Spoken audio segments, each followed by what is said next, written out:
Hello friends, welcome to invention classes. आप सभी का हार्दिक अभिनंदन। मैं दीपक जोशी आप सभी को सांख्यिकी अध्ययन करा रहा हूं। अब तक हमने पूर्व वाली क्लास के अंतर्गत दैव प्रतिचयन जो विधि थी, दैव प्रतिचयन विधि के बारे में हम अध्ययन कर रहे थे। तो इसमें जो टिम्पैट प्रणाली दी गई थी और दूसरा जो प्रणाली व्यवस्थित दैव प्रतिचयन जो दिया गया था, उस प्रणाली के बारे में विस्तार पूर्वक अध्ययन कर चुके थे। आज भी हम दैव प्रतिचयन विधि के बारे में पढ़ेंगे, जो प्रतिदर्श की विधियों में द्वितीय नंबर की विधि थी। तो है भाई, हमारी चल रही है प्रतिदर्श या प्रतिचयन की विधियां। हेडिंग डाल लीजिए सभी विद्यार्थी, प्रतिदर्श की विधियां। प्रतिदर्श की विधियां, प्रतिदर्श की विधियों के अंतर्गत हम दूसरी विधि के बारे में अध्ययन कर रहे थे। दूसरी विधि का नाम था दैव प्रतिचयन विधि। प्रथम विधि जो सहविचार विधि थी, उसका बारे में अध्ययन कर चुके थे। दैव प्रतिचयन विधि, दैव प्रतिचयन विधि के अंतर्गत इसी विधियों को 4 भागों में बांटा गया था। इसके बारे में हम जान चुके थे सविस्तार। दैव प्रतिचयन विधि क्या मान्यता है, मान्यता का अध्ययन कर चुके थे। आज का बिंदु चलेगा हमारा दैव प्रतिचयन विधि के गुण और दोषों के बारे में हम अध्ययन करेंगे। तो दैव प्रतिचयन विधि के अंदर गुण और दोष, गुण और दोषों का अध्ययन करेंगे आज। दैव प्रतिचयन विधि में कौन कौन से गुण हैं, कौन कौन से दोष है। तो गुण और दोषों को जानने से पहले हमारे चैनल को लाइक कीजिएगा, सब्सक्राइब कीजिएगा और बेल आइकन बटन को अवश्य दबाइएगा। ठीक है, आपका साथ रहेगा तो हम आगे इसी प्रकार आगे बढ़ते चलेंगे और आपका सहयोग होता रहेगा। ठीक है बच्चों, चलिए हमारे पॉइंट बिना पढ़ने बिंदु पे चलते हैं। हेडिंग डाल लीजिए सभी विद्यार्थी, दैव प्रतिचयन विधि के गुण। सर्वप्रथम गुणों के बारे में अध्ययन करेंगे हम। ठीक है, दैव प्रतिचयन, दैव प्रतिचयन विधि के गुण। दैव प्रतिचयन विधि के माध्यम से जो प्रतिदर्श लिए जाते हैं, प्रतिदर्शों का चयन किया जाता है, तो इसमें कौन कौन से गुण हैं जिनको देखा जाता है, जिन गुणों के आधार पर इस विधि का सही प्रकार के अनुसंधान जो क्षेत्र है वो अनुसंधान से प्रतिदर्श देते समय इस विधि का प्रयोग करते हैं, उसी बारे में बताया गया। तो विधि में प्रथम जो गुण बताया गया है हमारा पक्षपात रहित विधि। पहला गुण कौन सा बच्चों, यह यहां लिखना पहले इस विधि के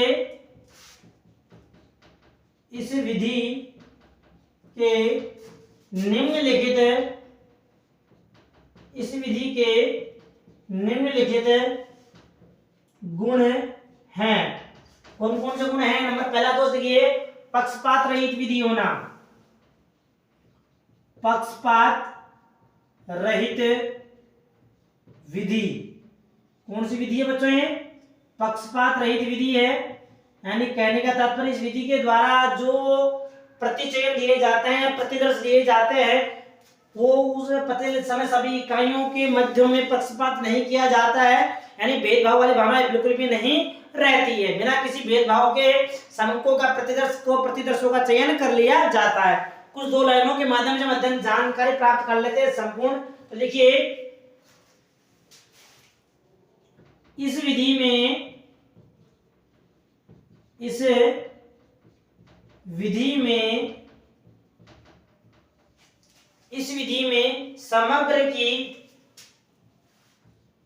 समग्र की इकाइयों, जो इसकी इकाइयां होती है, समग्र की इकाइयों के प्रतिदर्श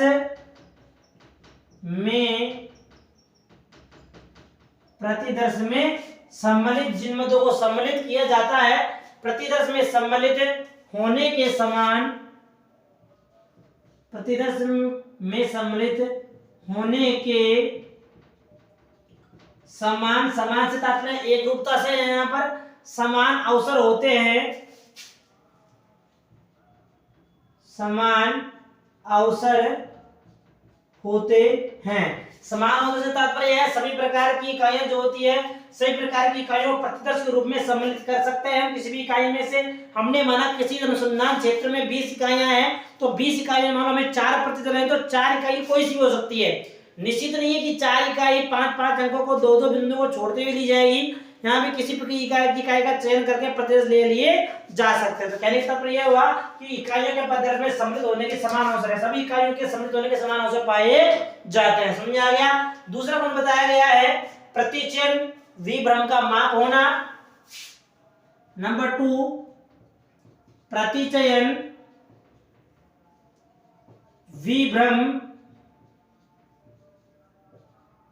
का माप। प्रतिचयन विभ्रम का माप किस प्रकार से है उसी के बारे में। प्रतिचयन के अंदर विभ्रम जो पाया जाता है नहीं, इसमें विभ्रम का माप किस प्रकार से करता है, यानी विभ्रम से तात्पर्य यहाँ गलतियों से त्रुटियों से है। जो गलतियां त्रुटियां होती है प्रतिचयन समय जो त्रुटियां गलतियां होती है त्रुटियां हो रहती है नहीं रहती है, समाप्त हो जाती है। समाप्त होती है तो क्यों होती है, उसका रीजन भी बताया जाएगा। समाप्त होने के कारण पाए जाते हैं या विभ्रम की जो गलतियां होती है विभ्रम का मापन किस प्रकार से किया जाता है। पहली बात तो यहाँ पर जो प्रतिचयन जो प्रतिशत लिए जाते हैं कम लिए जाते हैं, यानी मैं ऐसे 10% हिस्सा 4% हिस्सा लिए 10% या 20% रूप में लिए जाते हैं। लेकिन जो 2% लिए जाते हैं विभ्रम का मापन इकाइयां कम होने के कारण या प्रतिदर्शों की संख्या कम होने के कारण इसका सरलता पूर्वक कर सकते हैं बच्चों, माप कर सकते हैं। जानते हैं प्राप्त में देखिए इस प्रतिचयन में इस विधि में ऐसे लिख लो, इस विधि में जो विधि दैव प्रतिचयन वाली विधि उस विधि के बारे में बताया गया है। इस विधि में प्रतिचयन विभ्रम का प्रतिचयन विभ्रम जो विभ्रम उत्पन्न होता है हमारा विभ्रम का प्रतिचयन विभ्रम का सार्थकता से या हम ऐसे कहते हैं विभ्रम जो माप लेती है मापों का निष्कर्ष सार्थक क्रम से ले सकते हैं। तो इस विधि में प्रतिचयन विभ्रम का माप या विभ्रम आय कह सकते हैं। विभ्रम माप से विभ्रम की माप से सार्थकता जो सार्थकता प्रकट होती है विभ्रम की माप से सार्थकता कह सकते हैं या सार्थकता के स्तर कह सकते हैं। विभ्रम की माप सार्थकता के स्तर पर ऐसे कह सकते हैं, सार्थकता के स्तरों पर साक्षरता के स्तरों पर माप किया जा सकता है, माप किया जा सकता है, उनका माप कर सकते हैं। कहने का तात्पर्य इस विधि में प्रतिचयन विभ्रम की माप सार्थकता के स्तरों पर की जा सकती है, ऐसे कह सकते हैं। सार्थक स्तरों पर की जा सकती है। सार्थकता के जो स्तर होंगे जो इसका मापन होगा उस मापन के लेवल पर इसका माप किया जा सकता है। कहने का तात्पर्य यह कुल मिला के हो गया। और विभ्रम के जो निष्कर्ष निकल के आ सकते हैं तो यह लिखना विभ्रम निष्कर्षों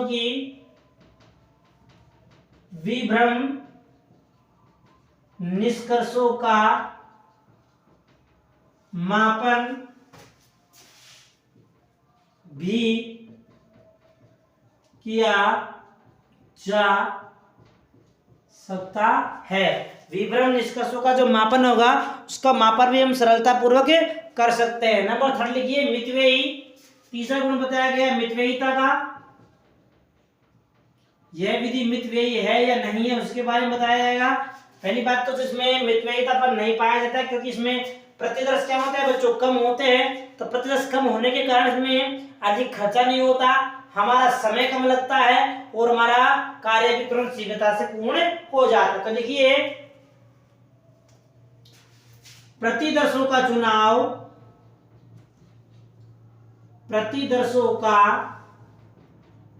चुनाव अल्प समय में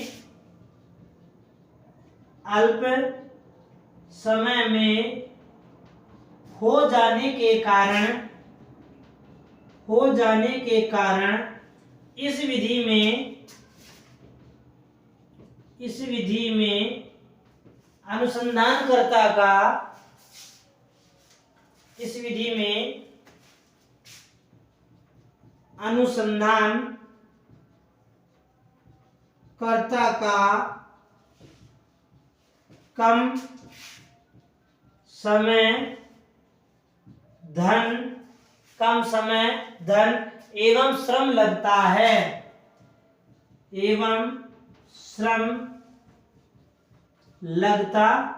है, कहने का मतलब प्रतिशत का चुनाव थोड़े समय में हो जाने के कारण इस विधि के अंतर्गत समय भी, धन और श्रम की मात्रा जो होती है, इनका मात्रा जो बहुत कम लगती है, कम समय के अंदर हम अधिक सूचनाएं प्राप्त कर सकते हैं इस विधि के माध्यम से। नंबर 4 लिखिए, समग्रों का वास्तविक दिग्दर्शक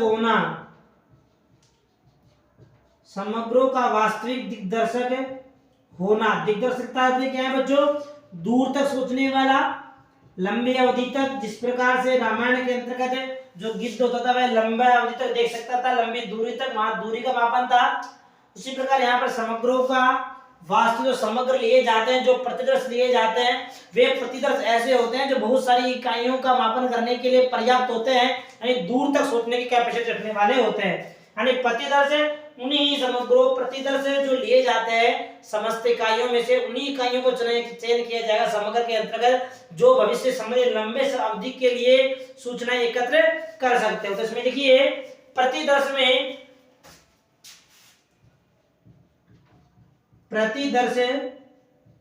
में इकाइयों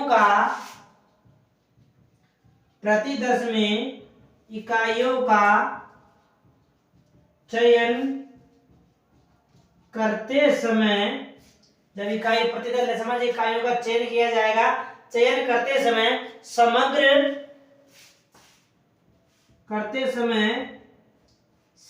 की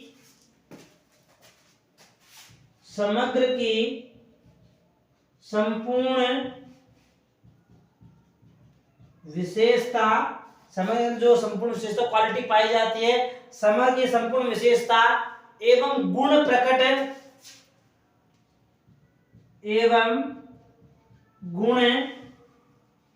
प्रकट हो पाने के कारण,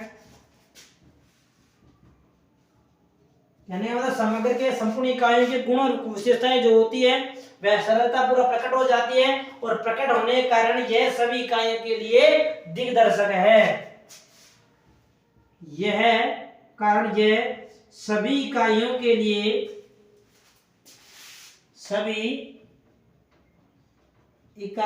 का दिग्दर्शक है, दूर तक दृष्टि रखने वाला माना गया है। अंत में 5वां गुण लिखिए, 5वां गुण क्या बताया गया है? विश्वसनीयता की जांच संभव होना, विश्वसनीयता की जांच संभव। अब विश्वसनीय जांच कैसे होगी? क्योंकि जब छोटी इकाइयां ली जाती है, प्रतिदर्श का जो लिए जाते हैं, प्रतिदर्श कम होने के कारण और जो प्रतिदर्श के माध्यम से जो परिणाम निकालने जाने के कारण जो परिणाम होते हैं वे विश्वास योग्य होते हैं, क्योंकि उनके जो द्वारा रखी गई जो प्रस्तुति होती है वह लॉन्ग टर्म के लिए होती है या बिल्कुल सही निकलती है, और उनकी जांच भी उप प्रतिदर्शों के माध्यम से ज्ञात की जा सकती है। इसमें लिखिए, इसमें मूल प्रतिदर्शों की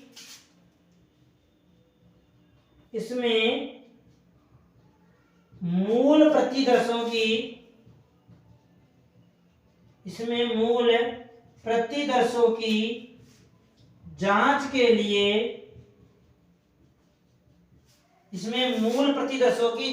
लिए,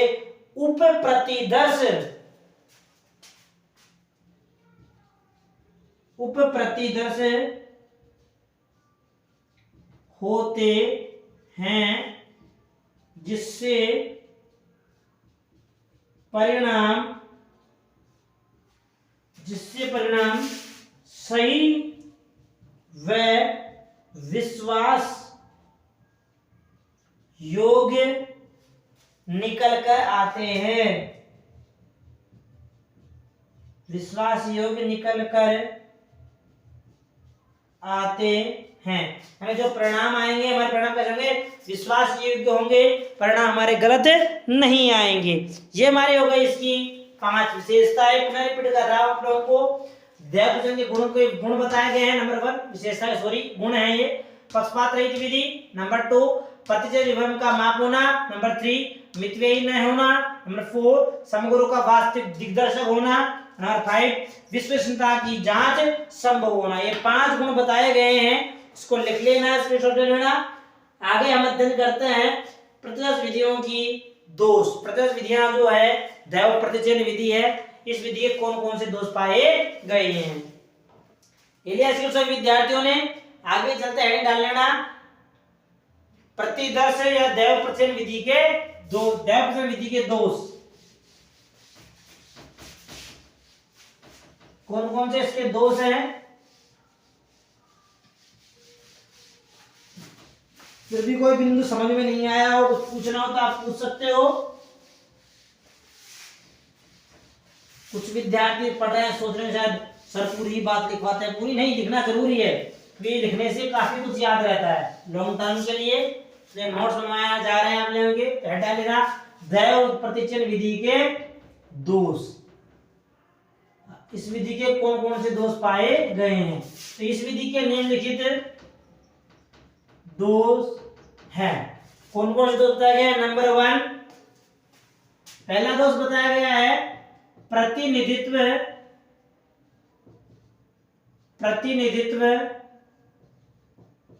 का अभाव। प्रतिनिधित्व का किस प्रकार से इसमें अभाव पाया गया है कि जो प्रतिदर्श लिए जाते हैं वे किस प्रकार से संख्याओं का समग्रों का प्रतिनिधित्व करते हैं, उसी के बारे में बताया गया है। इसमें अभाव किस प्रकार से पाया गया है, इसमें लिखिए यदि दैव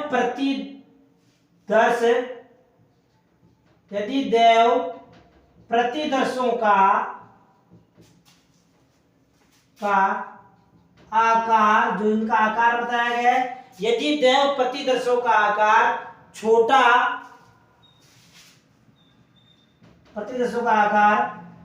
हो या समग्र में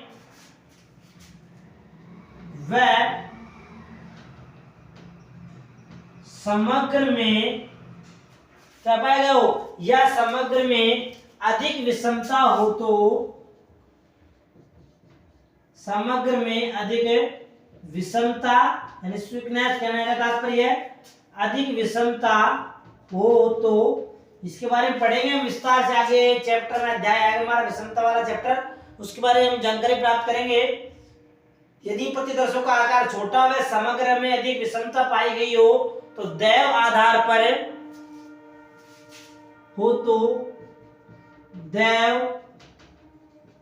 आधार पर ज्ञात किया गया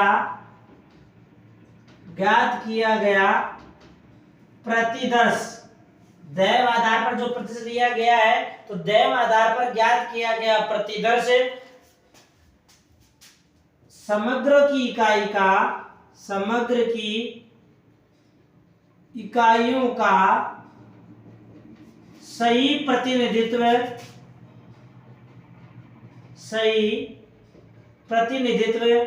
नहीं करेगा।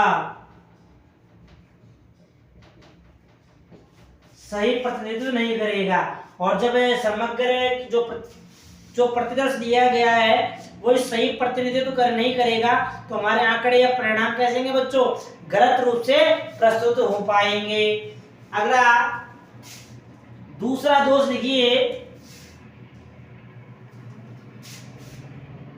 कई बार दैव आधार पर लिए गए प्रतिदर्श के कारण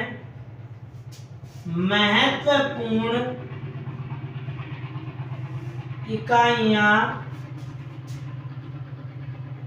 महत्वपूर्ण इकाइयां छूट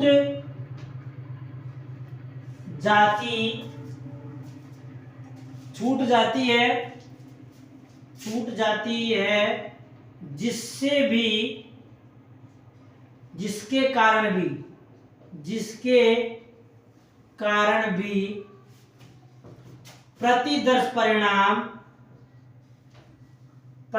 द्वारा ज्ञात परिणाम गलत हो जाते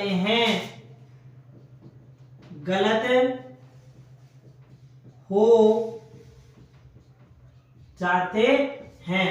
यानी कई इकाइयां छूट जाती है, तो इकाइयां छूट जाने के कई बार बहुत सारी बड़ी इकाइयां बड़ी होती है, और बड़ी इकाइयां होती है तो कई बार जिस प्रतीक को हमें सम्मिलित करना होता है उस प्रतीक को हम सम्मिलित करना भूल जाते हैं, और वो महत्वपूर्ण इकाई छूट जाने के कारण हमारे परिणाम क्या हो जाते हैं बच्चे, गलत निकल कर आ जाता है। जैसे हमने माना कक्षा में 40 छात्र थे, चलो बच्चों हमने माना कक्षा में 40 छात्र थे, 40 छात्र में जिस दिन प्रतिदर्श लिया गया, जिस अनुसंधान के द्वारा यदि उस दिन वो 5 जो विद्यार्थी होशियार थे वो नहीं आए, क्या बच्चों 5 विद्यार्थी होशियार विद्यार्थी नहीं आए, तो यदि प्रतिदर्श लेते समय हमारा जब प्रतिदर्श लेंगे ना मतलब 30% विद्यार्थी होशियार है, क्या पता वो 5% को बनाने के बाद 35% विद्यार्थी होशियार बन जाए, तो कई बार परिणाम 30% के आधार पर निर्धारित कर देने के कारण हमारे परिणाम क्या हो सकते हैं बच्चों, गलत हो सकते हैं। समझ में आ गया? चलिए तीसरा दोष जानते हैं। तीसरा दोष क्या बताया गया है? दोष नंबर 3, तीसरा दोष लिखिए, समग्र का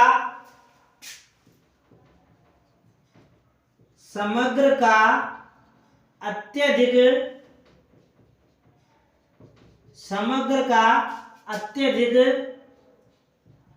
फैलाव होना। समग्र की इकाइयां बहुत अधिक मात्रा के अंतर्गत जिनमें से प्रतिदर्श लेने में हमें दुविधा होती है, तो वहां पे हमारे प्रतिदर्श द्वारा लिए गए दैव प्रतिदर्श द्वारा लिए गए प्रतिदर्श के द्वारा रिजल्ट परिणाम हमारे गलत साबित हो सकते हैं। तो इसमें देखिए छोटी सी बात लिख लीजिए इसमें कि समग्र का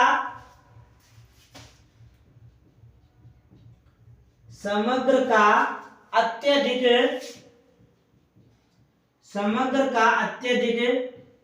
फैलाव होने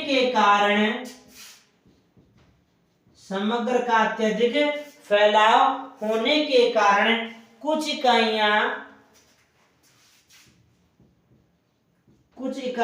अनुसंधानकर्ता को छोड़नी पड़ती है।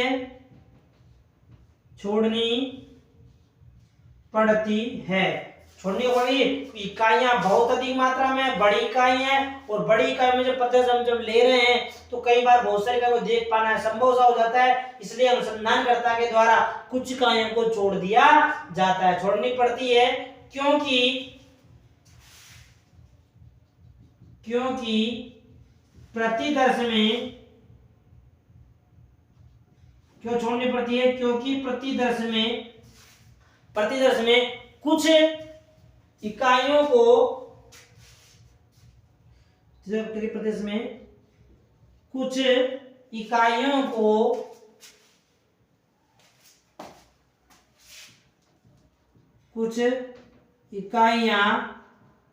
कठिन, जटिल और डिफिकल्ट समझने योग्य नहीं होती। कहने का मतलब कठिन है या जटिल होती है,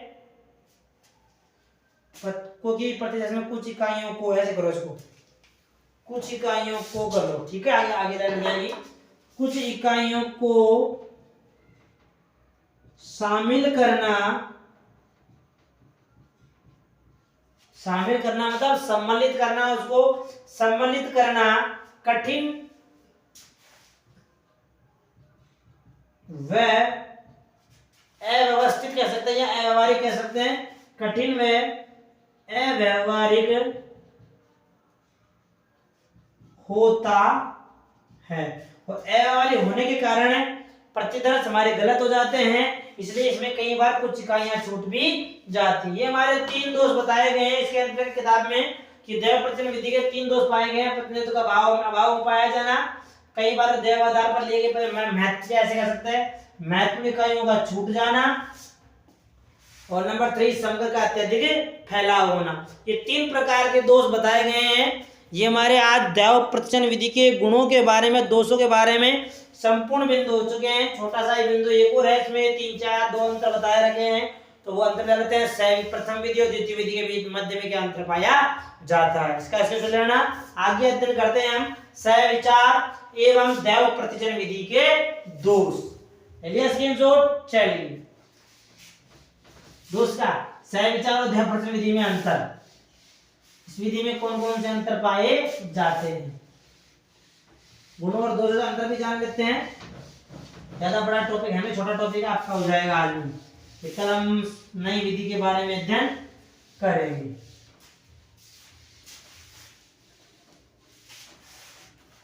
देखिए प्रतिचयन एवं सहविचार विधि में अंतर।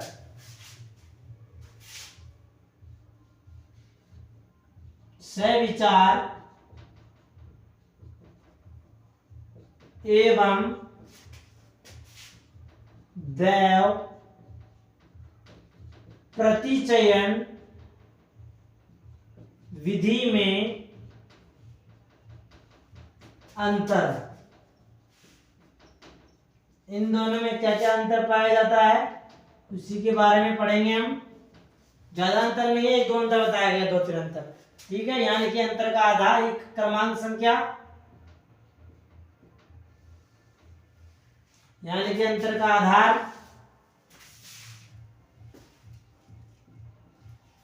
अंतर का आधार, अंतर का आधार हो जाएगा। यहाँ पे सहविचार विधि हो जाएगी आप लोगों की, सहविचार विधि। ठीक है, यहाँ हो जाएगी आपकी दैव प्रतिचयन विधि, दैव प्रतिचयन, सहविचार विधि और दैव प्रतिचयन विधि। ठीक है बच्चों, अंतर नंबर फर्स्ट अंतर लिखते हैं इकाइयों का चयन। प्रथम अंतर का आधार है इकाइयों का चयन। इकाई का चयन लिए क्या बताया गया है, इस विधि में, इस विधि में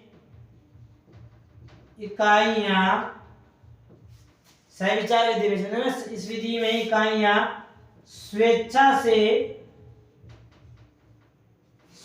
से चुनी जाती है। यानी जो सहविचार विधि है, इस सहविचार विधि में इकाइयों का चयन स्वेच्छा से के अनुसंधानकर्ता की इच्छा के आधार पर किसी भी इकाई का चयन कर लिया जाता है। तब इसमें ये, जबकि इस विधि में, जबकि इस दैव विधि में, दैव विधि में प्रतिचयन या प्रतिदर्श कह सकते हैं, दैव विधि में प्रतिचयन दैव या यादृच्छिक प्रतिचयन, दैव या यादृच्छिक रूप से लिए जाते हैं। प्रथम अंतर हो गया हमारा इकाइयों के चयन के अनुसार। अंतर नंबर दूसरा लिखिए, दूसरा अंतर क्या बताया गया है, अंतर का आधार हमारा पक्षपात के रूप में, पक्षपात वाली भाव। दूसरा अंतर का आधार क्या है बच्चों, पक्षपात के रूप में। देखिए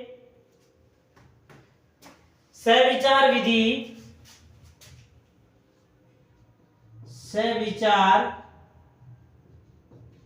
विधि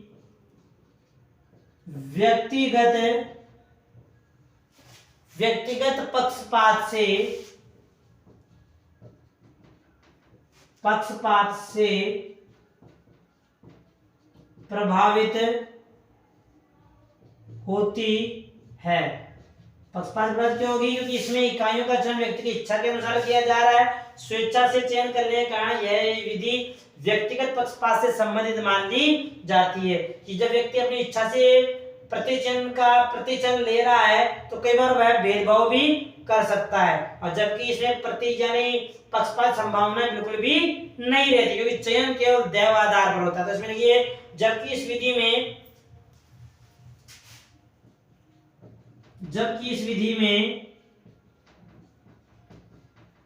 विधि में प्रतिदर्श दैव आधार पर लिए जाने के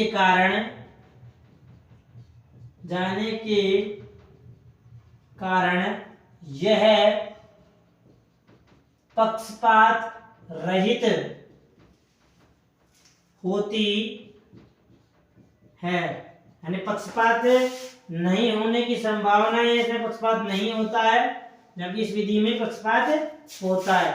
अंतर का आधार नंबर 3 लिखिए, विभ्रम यानी त्रुटियां, गलतियां।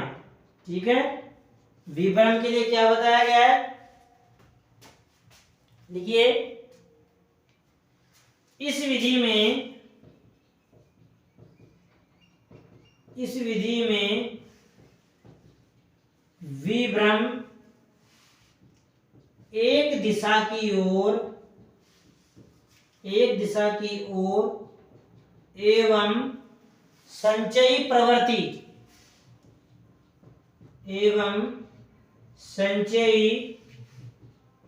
प्रवृत्ति का होता है। विभ्रम जो है ये एक दिशा की ओर अग्रसर होता है, और संचयी प्रवृत्ति का होता है प्रकृति का। इसका अनुमान नहीं लगाया जा सकता है। संचयी प्रकृति का होने के कारण इसका अनुमान नहीं लगाया जाता, यह एक ही दिशा की ओर अग्रसित होता है, जबकि इसमें जबकि इसमें विभ्रम की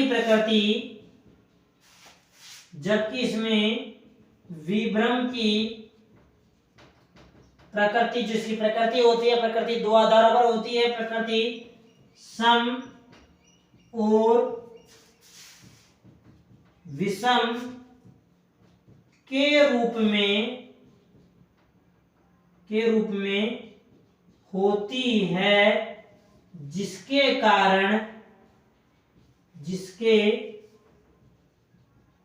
कारण ये गलतियां आपस में ही नष्ट हो जाती है। क्या होती? आपस में नष्ट होती है। एक सम गलती विषम की गलतियों को दबा देती है, और विषम में होने वाली गलती सम गलतियों को दबा देती है, नष्ट हो जाती है या क्षतिपूर्ति कर देती है। ये तीसरा हो गया। नंबर 4 लिखिए, उपयुक्तता। नंबर 4 अंतर उपयुक्तता। यह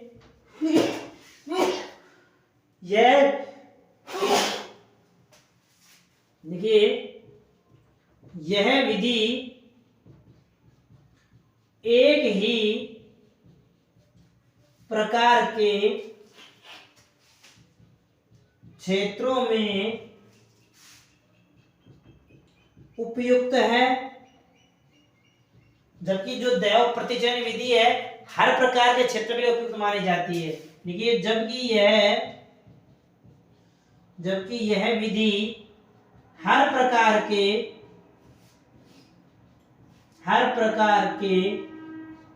क्षेत्र के लिए उपयुक्त है। यानी कैसा भी क्षेत्र हो, किसी प्रकार के क्षेत्र में इस विधि के द्वारा प्रतिदर्श लिए जा सकते हैं। ये हमारे 4 अंतर हो गए। सहविचार विधि में प्रथम जो विधि थी हमारी प्रतिदर्श की विधियों के अंतर्गत, जो प्रथम विधि सहविचार विधि, दूसरी हमारी थी दैव प्रजनन विधि। दोनों विधियों में जो जो अंतर पाया गया, प्रमुख रूप से 4 अंतर बताए गए हैं जो विधियों में पाए जाते हैं। प्रथम इकाइयों का चयन के आधार पर, नंबर 2 पक्षपात, नंबर 3 विभ्रम के आधार पर, नंबर 4 था उपयुक्तता के आधार पर। ये चारों अंतर बता दिए गए। यही अंतर इन दोनों विधियों में पाए जाते हैं। तो आज का हमारा जो बिंदु था दैव प्रतिजन विधि आज समाप्त हो जाता है। कल आगे आने वाली क्लास के अंतर्गत हम अगली विधि यानी विधि नंबर 3 नंबर प्रतिदर्श की विधियों में जो तीसरी विधि थी उस विधि के बारे में हम विस्तार से अध्ययन करेंगे। इसका स्क्रीनशॉट ले लेना। कुछ समझ में नहीं आ रहा हो तो कमेंट के माध्यम से अवश्य पूछ लेना और हमारे चैनल को शेयर, लाइक और बेल आइकन बटन को अवश्य दबाना। ठीक है, ले लेना स्क्रीनशॉट। शेष पढ़ते हैं आगे आने वाली क्लास में।